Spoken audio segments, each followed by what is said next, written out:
On September 27th, Leaf Music released a brand new recording that features the keyboard music of celebrated Canadian composer Alice Ping-Yee Ho. Called Awake and Dreaming, the CD showcases the virtuosic playing of Canadian pianist Katherine Dowling, performing 10 piano compositions by Ho. This is a marvelous recording that highlights not only Dowling's endless virtuosity at the keyboard, but also Alice Ping-Yee Ho's beautiful exploration of melody, textures, and tonal colors that the piano is capable of. Alice Ping-Yee Ho is one of the most acclaimed composers writing music in Canada today. He has won numerous composition awards across the country, including Symphony Nova Scotia's Maria Anna Mozart Award, the Joanna Metcalf Performing Arts Prize, and the Prince Edward Island Symphony Composers Competition. She has been nominated for two Juno Awards in 2015 and 2018, and her music has been performed by such orchestras such as the Toronto Symphony Orchestra, Winnipeg Symphony Orchestra, and Vancouver Symphony Orchestra, and by international orchestras such as the Finnish Lapland Chamber Orchestra, Shanghai Philharmonic, and Chinese National Symphony. Pianist Katherine Dowling has been praised by the New York Times for her crystalline performances, gestural expressiveness, and careful attention to color. She was a multi-year fellow at the Tanglewood Music Center and has been a Britain Pear's Young Artist. She was the professor of piano at the University of Regina and is currently on faculty at York University. And joining me here over Zoom, I am joined by Katherine Dowling. Hey, Katherine, nice to have you here. Hi, Chris. Great to see you. Thanks so much for having me. Mhm. So, as we're recording this, the CD came out 3 days ago. It came out on Friday, the September 27th. How does it feel to finally have your first solo recording out? It's a little overwhelming, to be totally honest. I've been involved with 11 different recording projects before this one, but this was the first one that was all me. And start to finish, it's certainly a journey, a long process. But I'm very, very excited, and I'm very honored to have had the opportunity to record all of this incredible music. Yeah, yeah. This is your first solo CD. What made you want to record a disc of Alice Ping-Yee Ho's music? I mean, her music is so technically challenging and expressive at the same time. It's it's a bit like trying to climb Everest without tackling the Rockies first. What made you want to record her music? That is a great question that I asked myself a couple of times while I was preparing to embark on the project. But I first came in touch with her music as a performer. I had heard it as an audience member before this, but it was in 2018, and I was on the Eckhart Grammaté tour with Amy Hillis, violinist and good friend and colleague of mine. And Mhm. she wanted to include a piece by Alice on the program called Cœur à Cœur, Heart to Heart. And this piece, it really captured my imagination as well as my excitement, I guess. It was very virtuosic. Her language is, it really highlights the piano and exploits all the different sounds that it can make. But it also is incredibly expressive. It's not like from a purely technical perspective that she's doing all of these virtuosic things. So that first kind of planted the seeds for me. And then during COVID, when all of us in the arts were trying to think of like how are we going to move forward while our profession is unable to do so, I think there was a bit of out of the box thinking going on, certainly for me. And it didn't seem like such a crazy project at first that I could really delve into this language, that I could really push myself technically, artistically, expressively. And yeah, now it feels like I gained more from that journey as an artist and a pianist than I possibly could ever give back. So it seems very well worth it at this point. Mhm. What is it in particular that you enjoy about learning and performing Alice's music? Ooh, what a great question. There's amazing diversity within her music. Certainly, what I tried to highlight on this album as we have repertoire from 1985, I think is the earliest. So very early in her career, when she personally was feeling quite experimental, all the way up until a piece she actually wrote for this project, There Is No Night Without a Dawning. Um, so there is an amazing diversity within her language. I think what else I love about playing her music is that she knows the instruments so well. And this is such a privilege for a pianist to be able to interpret and explore the works of a composer who is also herself a pianist. And I really see her in the same vein of these like great pianist composers of the past that I also love, like Chopin or Debussy, Beethoven, who really understood the instrument and wanted to take it to new places, wanted to find new sound worlds, new techniques. And so I really see her piano music as part of that heritage. And that's really exciting for me. It's interesting that you mentioned Debussy. When I sat down to listen to the disc for the first time, one of the things that struck me about it is there are some very impressionistic aspects to the music. I heard some Debussy, I heard some Ravel, and in some places I heard some Olivier Messiaen as well. Um, Everything sort of starts out with this seed or cell of material, and she builds out the piece from there. Can you talk us through the process of learning one of her pieces? I mean, do you look at the overall structure first? How do you go about internalizing her music? Because you play it all from memory too. I do, yeah, that's a great question. To be perfectly honest, I don't know that I have a kind of tried and tested process, because each piece feels a bit like its own adventure. Um, One thing that I tried with some of the pieces on this album, specifically The Weeping Woman, as well as the new work she wrote for me, There Is No Night Without a Dawning. In the case of both of those, I tried to identify what would be the most technically difficult part and start with that. And that was based on some research I had done regarding like the neuroscience of learning music and how we best internalize really complex material. But of course, it's hard to tell until you've kind of gotten through the whole score, what is going to be the most demanding. Um, but I certainly, when I approach these works, I tried to give myself as much time as possible. Like nothing was rushed. And that was Mm, probably the most important part of the process. I was fortunate to be able to perform all these works before trying to record them, some of them more than once, and over, an extended period of time. And I would say those would probably be the most important aspects of my learning process, so that I'm living with them for a long time, getting away from the score before the recording process began. mm, mm. Can you talk about her notation in the music? When I listen to it, there are moments where it's almost like there's no meter. Does she Mm. write with time signature? Are there unique notation effects that she writes in the score? That's a great question. There are indeed places, particularly if there's anything inside the piano, some of that is very precisely metrically notated, but we don't hear that kind of beat regularity that we might with different sonorities.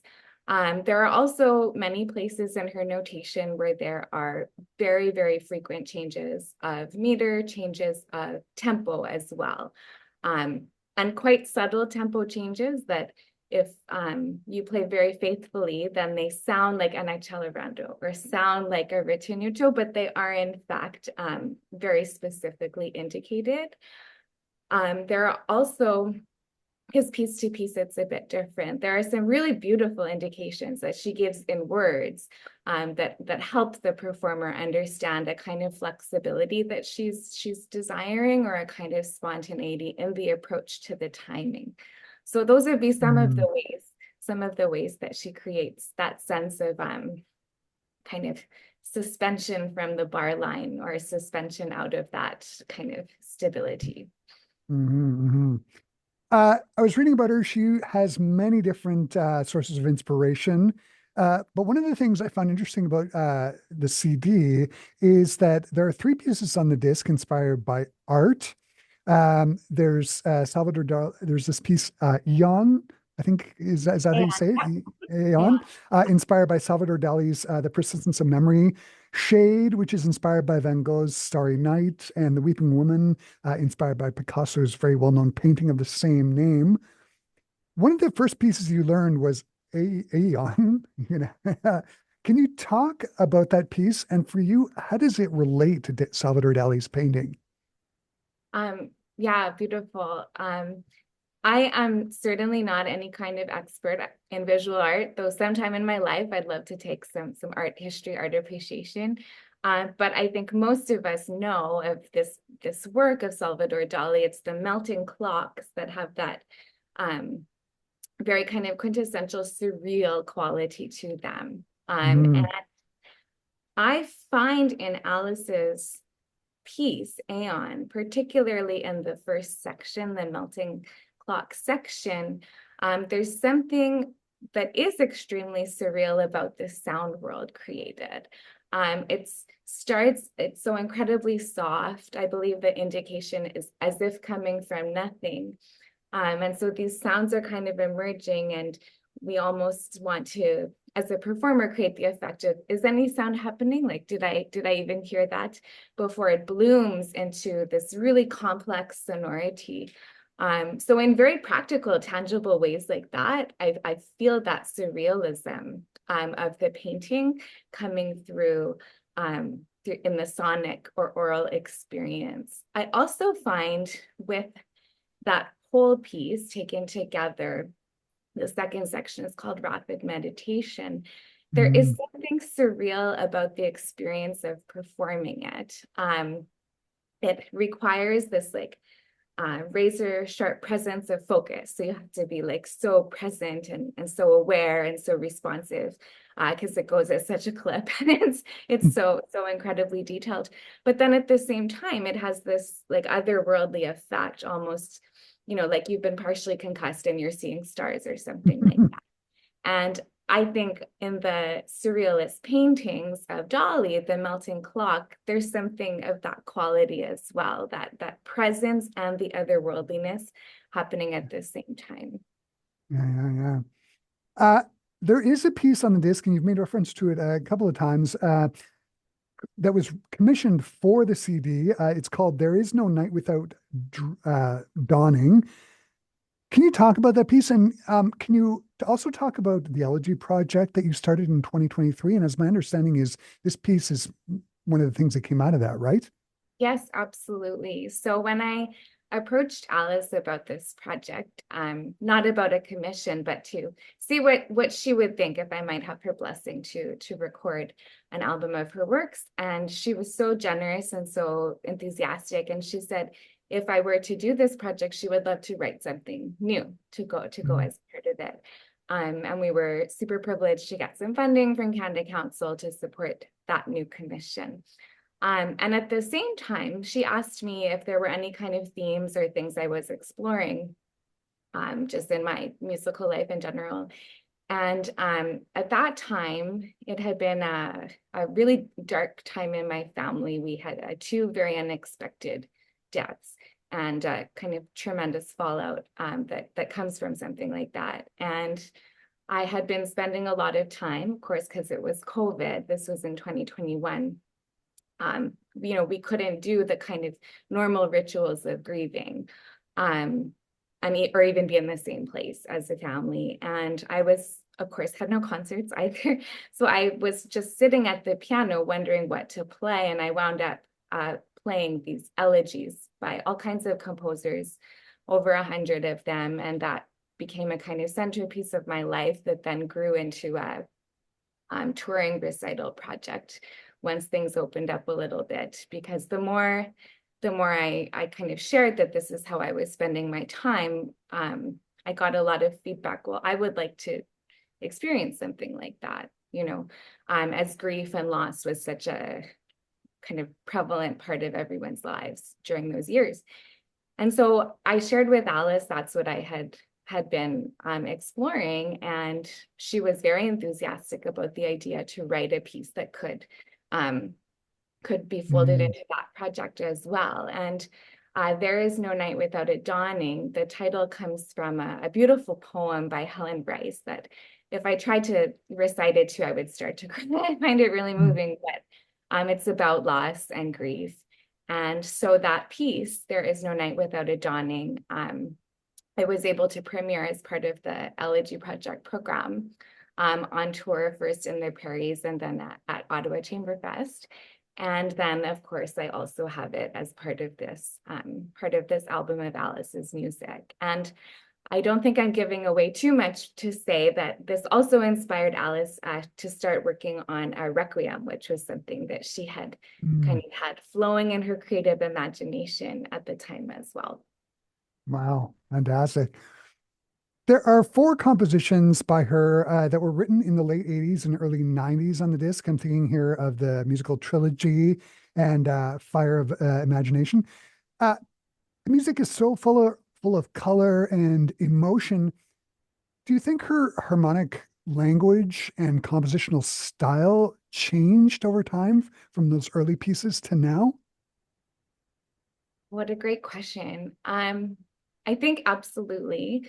Um, but probably in the sense of like each tentacle that was part of her creative life then has only grown more tentacles now. I know we look at some composers and we see through their creative lives a kind of narrowing in on one particular sound world. Um, Mhm. One thing I really love and really admire in Alice's writing is that she seems to constantly have these new shoots of creative life. Not only that she writes for all kinds of different instruments, instrumentations, but I really do feel like just looking broadly, not even just at her piano music, but certainly within that as well, that there are always these new pathways of her creativity, and she's always exploring new sounds, new sonorities, new experimentations. Yeah, fantastic. The last piece on the disc is called Solace. And you would think with a title like that, it would be sort of serene, introspective, maybe pensive. But in that piece, there's some pretty dramatic contrasts and character changes. Solace comes from the Latin word alone. How do you interpret those character and dynamic changes in that piece, Solace? It's a great piece. Yeah, it's absolutely beautiful, isn't it? What a wonderful question. Um, there's a lot I thought about during that piece. I also really love, there's something very lyrical in certainly the opening and closing sections of the piece. And as someone who spends a lot of time playing contemporary music, lyricism is often not a kind of main quality, right? Um, Mm, I really I really appreciated leaning into that. And to me, there was something of like the solo voice or the individual kind of poetic quality to those lyrical melodic fragments that sort of start to generate the piece. Yoko Hirota is actually the pianist who premiered the work, and I absolutely love her that performance. And it's quite different from mine, and it's also quite different from Christina Petrowska-Kuliko, the other pianist who has recorded it. So I think there's also something to the way each individual performer can make it a very personal interpretation, which is not always the case with the work with very precise notation. So I think about that too in Solace. mm, It's a very personal, very individual work for whomever is performing it. yeah. Uh, Listening to the disc, if I had to describe it in a few words, I would say it's meditative, it's virtuosic, it's expressive and colorful. For you, what has been the most rewarding thing about learning and exploring Alice Ping-Yee Ho's sound world? And also, how have audiences been responding to the compositions of hers that you've been performing? Wow, what a great question. Most reward. It'd be really hard to pick one thing actually, because so much has been so rewarding. I always feel when I have incredibly demanding music to learn that I become better pianist, even just in a very practical way at the end of it, but certainly a more evolved artist as well. Like I have a broader palette of sound colors and I have more technical means available to me. And I think that's how we just continue to learn and improve and grow throughout our lives as musicians. But also it feels very rewarding and affirming to me to have committed to doing something and seeing it through that was a kind of outside the box. Like normally if Mm, we're looking at what's going to get all the clicks on YouTube, it's probably not going to be something focusing on one contemporary artist. Certainly not within the kind of core Western art music. Though of course new music is its own kind of niche area too. But there's something to me about that that feels very rewarding. I feel like there's some some way that is hopefully helping to broaden the canon a bit, or at least kind of decentralize some of it in mm. my own small way. In terms of audiences, I have to say, like, I've been really, really privileged with audience response to her music. And part of it, I think, is they're dazzled by the technical display. That's always very exciting for listeners.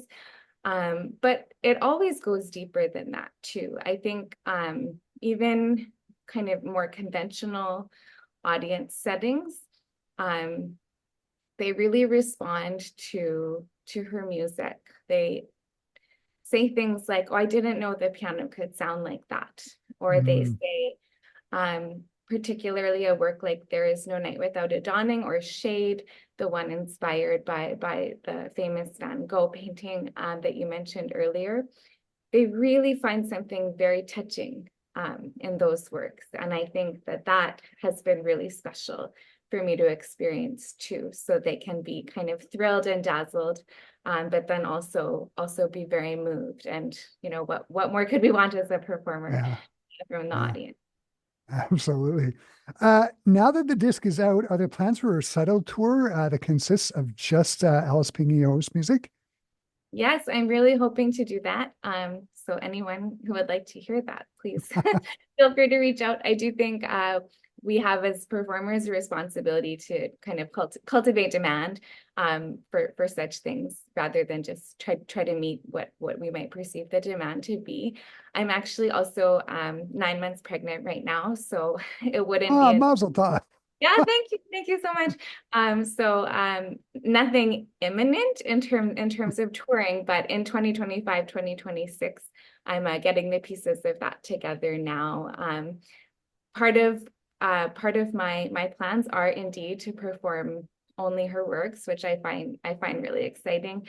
But also I have a program that pairs her works with pianist, composer, virtuosos of the past, like Clara Schumann, Marie Chayal, Fanny Mendelssohn Hensel, Mm. Minuetta Kessler. So I have kind of a program if you really want to dive right in and share my obsession, as well as a program if you want something a bit more standard alongside it. Oh, fantastic. Catherine, as always, it's been such a delight talking to you. A big congratulations on making this marvelous recording. It is a wonderful CD to have out of Alice Ping-Yee Ho's music. All the best, and hopefully, after the birth, you can make a stop to Winnipeg and perform for us here. I would love that so much. Thank you so much, Chris, for your always for your support of music and musicians. It's just awesome to talk to you always. So thank you so much.